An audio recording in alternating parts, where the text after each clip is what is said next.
سلامونه ګرانو دوستانو، په دې هیله چې ټول به راته روغ او جوړ د 2023 نړیوال جنګ کې افغانستان خپله لوبه د سریلانکا سره روانه ده چې افغان لوبډلمشر حشمت الله شهیدي ټاس وګټي په خپله د توپ اچونې پرېکړه وکړه. د سریلانکا لوبډلې بیا ډېره خرابه ناکامه توپونه وکړله، که څنګه چې مجیب رحمان رالی د دې د تیزو منډو هغه لړۍ ورکمه کړله. داسې په ځل اکبر کې هم ډېره خوندوره په زړه پورې لوبه وکړله. د 242 منډې هدف افغانستان لوبډلې ته کښېښوی.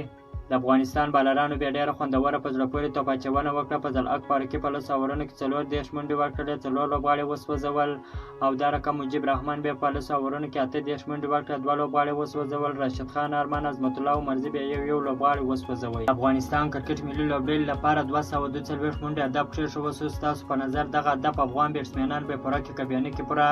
زما په نظر دغه خو ډېر کم هدف دی. افغان لوبغاړي به په ډېره اسانۍ سره پوره کړي. خپل اتلانو ته دعاګانې کوي چې تر څو دغه سریلانکا ته ستره ماتې ورکړي.